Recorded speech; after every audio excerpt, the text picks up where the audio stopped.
Hello guys, welcome to SKK classes answered again. So today our topic of discussion is IV fluids.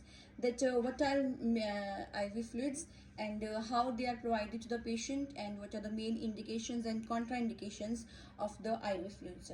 So let's start with definition of the IV fluid. Okay, so any of the fluid which can be given to the patient through the veins, okay, through you can say intravenous tube, that are known as IV fluids.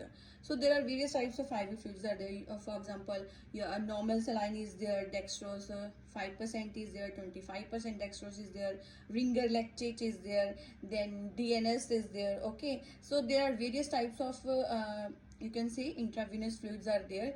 So and these fluids are provided to the patient if he or she is sick. Okay, sick means if he or she is having dehydration, in that situation we have to start the IV fluid. Okay, if the patient has undergone through a surgery, okay, and means that if the patient is having a surgery, so in that situation what we have to do just to prevent the fluid loss or just to prevent the blood loss, okay, we have to restore the fluid volume. So in that situation we have to provide the intravenous therapy to the patient, okay, so that his or her blood pressure should not be lowered.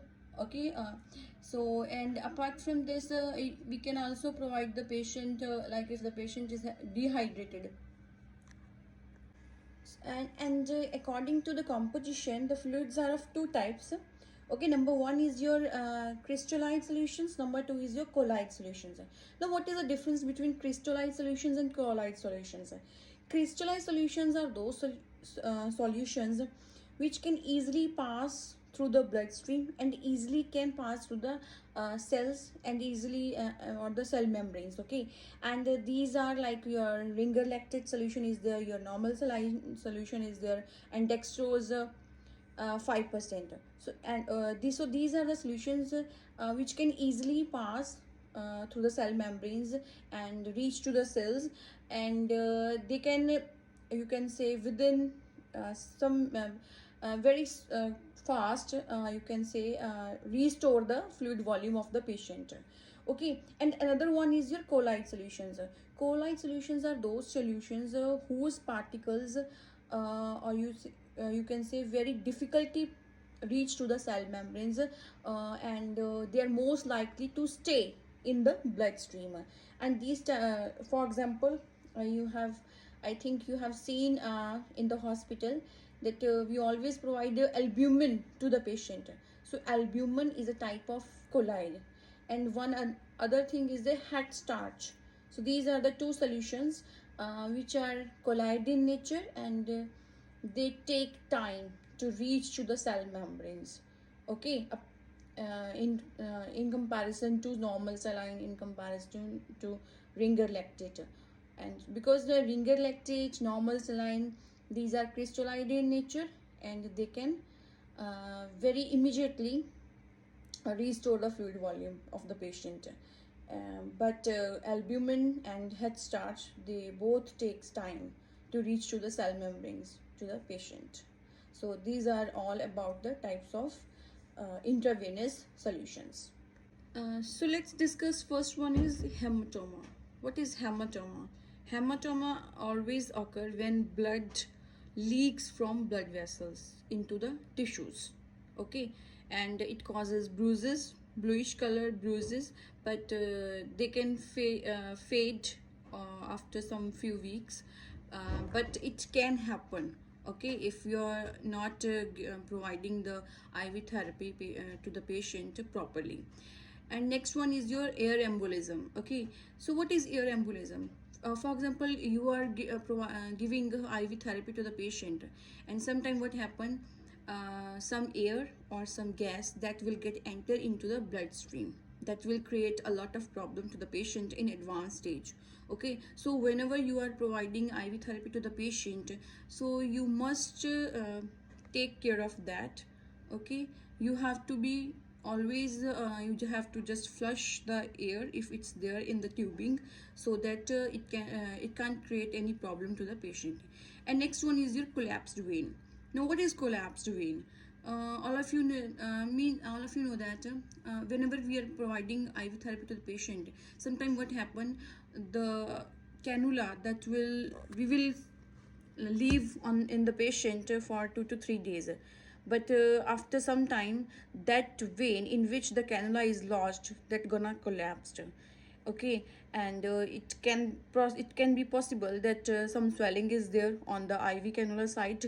So these are the type of complication that can occur, so we have to be very much careful about that thing, because we have to inspect, or we have to change the daily dressing of the IV cannula, so that we should know that is there any problem related to the vein or not. Okay, then next is complication is your fluid overload.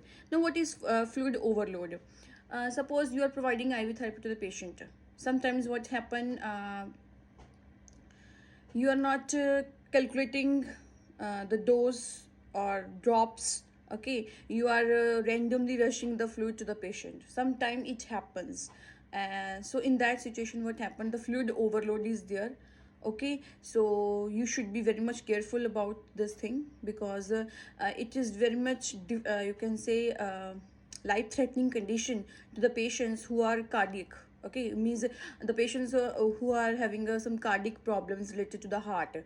So in that patients, if you are rushing the fluid, so that can leads to fluid overload, and fluid overload always leads to disturb the cardiac cycle of the patient. If the cardiac cycle of the patient gonna disturb, so it is possible the patient will goes in cardiac arrest. So you have to be very much careful, especially in the cardiac patients. Then comes your infection. Okay, so whenever you are providing IV therapy to the patient, it can be possible that the patient can acquire some infection due to that, because and it happens only when you are not using proper sterile techniques while inserting the cannula in the vein, and or means you are not taking the care of the IV cannula on daily basis. So in that situation, some types of problems can occur, and the most common one is the phlebitis. I think you people have heard about this term, especially in the hospitals, or who are and because in some patients phlebitis occurs. So what is phlebitis? That is the inflammation of the vein is there. Okay, in the patients who are on IV therapy. So you must be very much careful about this thing, and must take care of that, that no infection can occur or no phlebitis will be there. You have to inspect the cannula, as well as you have to change the dressing of the patient cannula site, and if it's any type of redness is there, if any type of swelling is there, okay, in the vein or on the IV cannula site, you have to change the cannula on the spot. Okay, because if you will not change the cannula site, so what will happen, the phlebitis will get advanced. Okay, and so these are the main complications that can occur with the patients who are on IV line therapy.